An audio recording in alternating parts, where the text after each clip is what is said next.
We begin our lecture in theoretical course of English grammar. The topic of today's lecture is major families of words, the problem of parts of speech, and survey of the nominal parts of speech.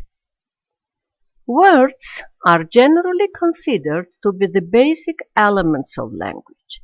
They clearly show up in writing, and they're the items defined in dictionaries.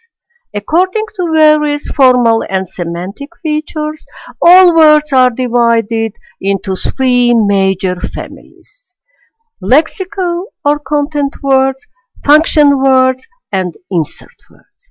Linguists also speak about grammatically relevant classes of words called parts of speech.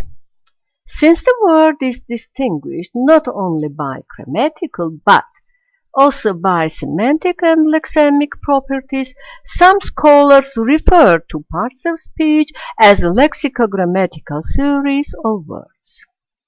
In modern linguistics, parts of speech are defined as lexicogrammatical series of words which are discriminated on the basis of semantic, morphological, and syntactic criteria. The semantic criterion presupposes the generalized categorical meaning which is characteristic to all the subsets of words constituting a given part of speech. The morphological criterion implies the specific inflectional, form-changing, and derivational word-building features of a given part of speech, and the syntactical criterion concerns the typical syntactic role played by a given part of speech in a sentence. These three factors of categorical characterization of words are conventionally referred to as meaning, form, and function. According to the described criteria, scholars differentiate into three major families of words: lexical or content words, function words, and insert words. We'll discuss each of them separately. The first group of words we would like to focus on is lexical or content words. Linguists such as Biber, Conrad, and Leach point out the following characteristic features of lexical words. Lexical words are the main carriers of information in a text or a speech act. Lexical words can be used independently in a sentence, performing some syntactic function. Of all the word families, lexical words are the most numerous, and their number is growing all the time. In other words, lexical words are members of open word classes because people regularly add new words to these classes to name new concepts and inventions. For instance, words like download, upload, blog, or email entered the language quite recently with the Internet revolution. Lexical words often have a complex internal structure and can be composed of more than one morphemes. For instance, the word unfriendliness consists of four morphemes: un, friend, li, and ness. Lexical words can be heads of phrases. For instance, in the noun phrase, the completion of the task, the noun completion is the head or main word of the phrase. Lexical words are generally the words that are, as a rule, stressed in speech. And finally, lexical words are the words that remain if a sentence is compressed in a newspaper headline, as in this case: elderly care crisis warning. The second group of words is represented by function words. Function words do not have clear lexical meaning, they have only grammatical function. Function words can be categorized in terms of parts of speech such as determiners, that's articles, prepositions, conjunctions, and particles. Function words can't perform independently any syntactic function in a sentence. They usually indicate meaning relationships by showing how units are related to each other. For example, the articles indicate whether a noun is definite or indefinite, the boy or a boy. Or the preposition of, which indicates possession, as in the phrase, the book of yours. But this word indicates many other kinds of relations too. Function words belong to closed classes of words which have a very limited and fixed membership. It is difficult to think of new conjunctions, prepositions, or articles that have recently entered the language. And finally, function words tend to occur frequently and in almost any type of text. The third group of words comprises inserts. Inserts are found mainly in spoken language. Inserts don't have any syntactic function in a sentence, but tend to be inserted freely in a text. Inserts are often marked off by a break in intonation in speaking or by a punctuation mark in writing. For instance, well, we made it. Inserts can be subdivided into the following parts of speech: interjections, modal words, greetings and farewells, attention getters, discourse fillers, etc. Inserts generally carry emotional and discourse meanings, expressing the speaker's subjective attitude towards the target situation.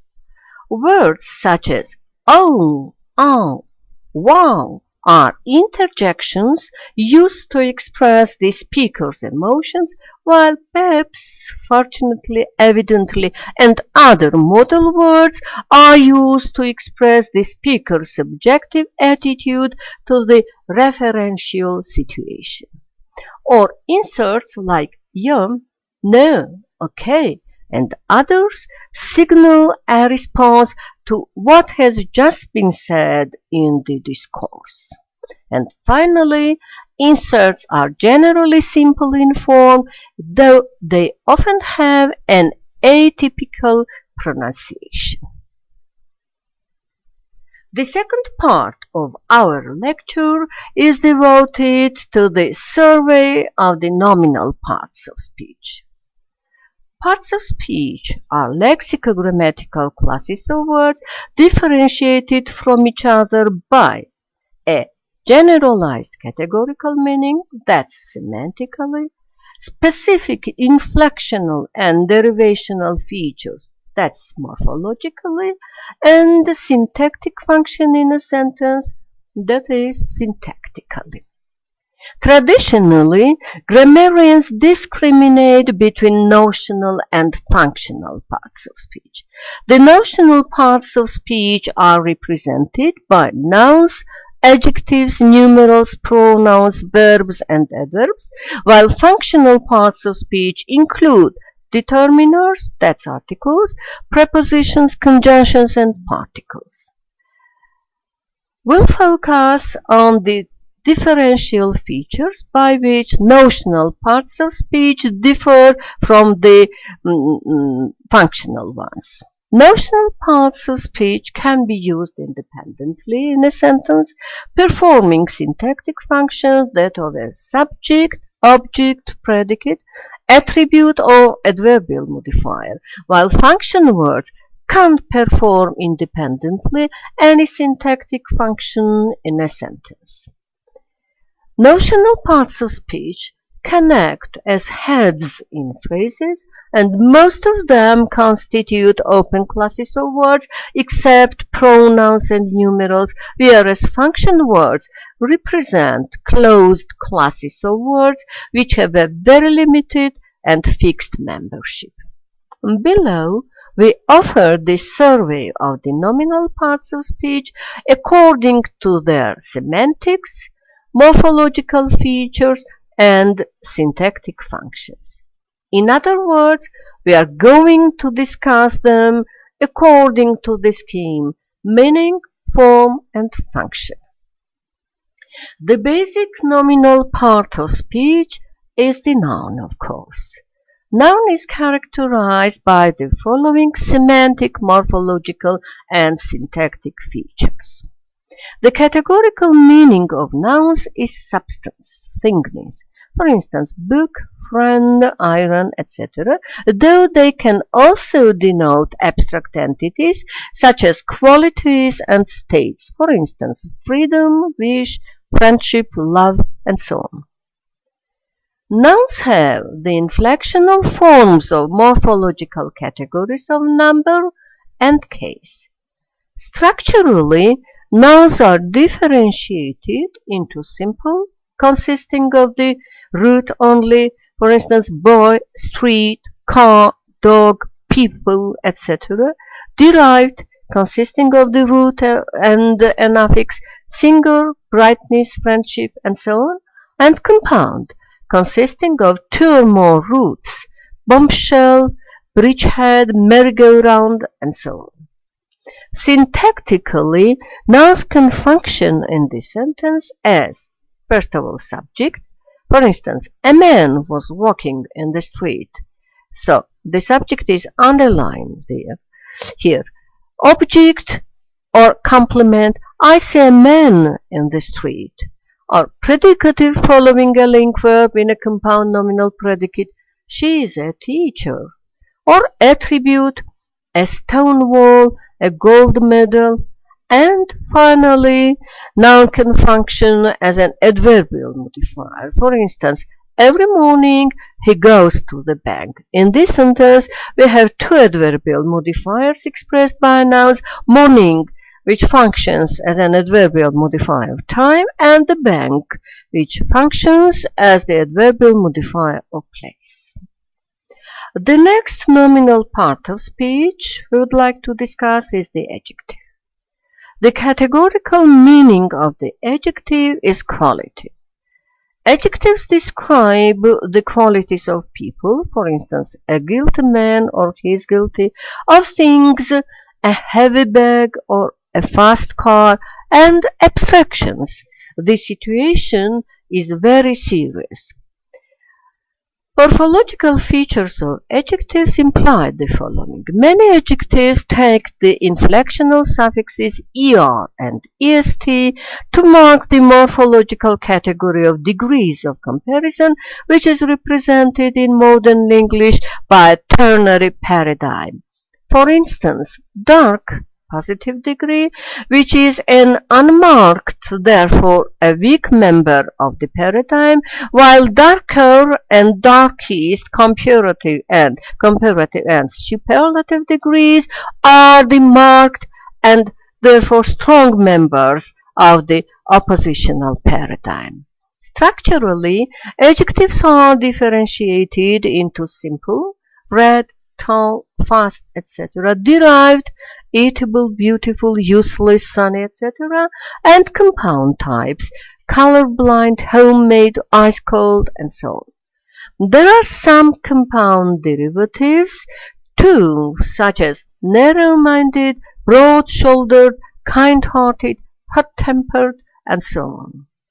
Syntactically, adjectives and adjective phrases are most commonly used as an attribute. For instance, a beautiful girl came into the room, or it was a sunny day, or the violent wind was blowing from the east. In these sentences, beautiful, violent, and sunny are adjectives functioning as attributes to the head nouns. Besides this, adjectives can function as a predicative following the link verb in a clause. For instance, it's nice and warm in here, or I'm glad there is someone in the world who is quite happy, etc. The next nominal part of speech is the numeral. The problem of the grammatical categorization of numerals as to which class of parts of speech they should belong is controversial. Some linguists, such as Biber, Conrad, and Leach, think that the numerals should be treated as special class of function words as they form a rather self-contained area of English grammar. Others, Russian scholars mainly, consider that numerals should belong to the notional or content parts of speech as they can perform syntactic functions independently. Numerals are characterized by the following semantic, morphological, and syntactic features. The categorical meaning of numerals is number. There are two parallel sets of numerals: cardinals answering the question how many, 2, 4, 6, 52 million, and ordinals answering the question which, and serving to place entities in order: first, second, fifth, 64th, etc. As a word class, numerals consist of a small set of structurally simple forms, 1, 2, 3, 100, 20 million, and a large set of more complex forms, derived cardinal and ordinal numerals such as 13, 18, 20, 65, 7th, etc., and compound numerals 25, 46, 2010. Syntactically, numerals are most commonly used in the role of, first of all, attribute. 4 people were arrested. The first lecture begins at 9 a.m., etc. So it can function as a subject. 2 of the men were arrested, for instance. We have 5 lectures today. The first is math. Or it can function as an object. For instance, there were some apples on the table. I took one and left the room. And numerals can function as predicative following the link verb. For instance, he was the third to leave the room. The following nominal part of speech is the pronoun. The problem of the grammatical categorization of pronouns, like numerals, is controversial. Some linguists, for instance, Fromkin, Rodman, Hyams, Biber, Conrad, Leach, Greenbaum, and Quick, consider pronouns as function word subclause as they are devoid of independent lexical meaning and their system is closed. Others, Russian scholars mainly, think that pronouns should belong to the notional content parts of speech as they can perform syntactic functions that of a subject, object, and attribute independently. The categorical meaning of pronouns is indication or reference. Pronouns fill the position of a noun or a whole noun phrase. The reference of a pronoun is usually made clear both by linguistic and speech act context. There are 8 major classes of pronouns. The first class of pronouns is represented by personal pronouns that refer to the speaker, the addressee, and other entities. They are used more frequently than other types of pronouns. For instance, I won't tell you how it ended. In this sentence we have 3 personal pronouns. Oh, I, referring to the speaker, you, referring to the addressee or listener, and it, referring to an event. Will you come away with me? He said finally to her. In this sentence, again, we have personal pronouns you and me that refer respectively to the addressee and the speaker. And in the second part, we have he and her that refer to persons participating in the speech act. The next group of pronouns is demonstrative pronouns, which refer to entities that are near to this book or these books and away from the speaker's immediate context. For instance, that book and those books. The third group of pronouns comprises reflexive pronouns referring back to a previous noun phrase, usually the subject of the clause, thus performing auto-reference. For example, I taught myself, or she never introduced herself. The fourth group is represented by reciprocal pronouns. Like reflexive pronouns, reciprocal ones refer to a previous noun phrase which is usually in the plural form, indicating that there is a mutual relationship. For instance, they know each other pretty well.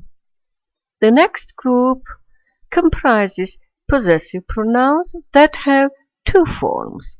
Possessive determiners, so-called conjoined forms that are used attributively preceding a noun. For instance, my house, your sister, our friends, their parents, etc. And absolute forms of possessive pronouns such as mine, yours, his, hers, its, ours, and theirs, which usually imply a missing noun head. For instance, this is my book. Where is yours? Yours is an absolute form of the possessive pronoun, implying the missing noun head, your book. The next group of pronouns is represented by indefinite pronouns that have a broad indefinite meaning. Some of them are compound words consisting of a quantifier plus a general noun. For instance, everything, nobody, somebody, someone, etc. Others consist of a quantifier alone, as all, some, many, etc. The seventh group of pronouns is represented by relative pronouns, who, whom, which, what, that, etc., that introduce an attributive relative clause. For instance, he is the guy who told me about this. And the last group of pronouns is represented by interrogative pronouns that are used to ask questions about unknown entities and persons. What did he say, for instance? Or who is he? Thus, we have discussed the major families of words in modern English, focusing on the features by which they differ from each other. We have also reviewed semantic, morphological, and syntactic criteria that serve as the basis for classifying these words into notional and functional parts of speech. And finally, we have concentrated on the brief survey of the nominal parts of speech, characterizing each of them according to their categorical grammatical meaning, morphological properties, and syntactic functions. That's all for this lecture.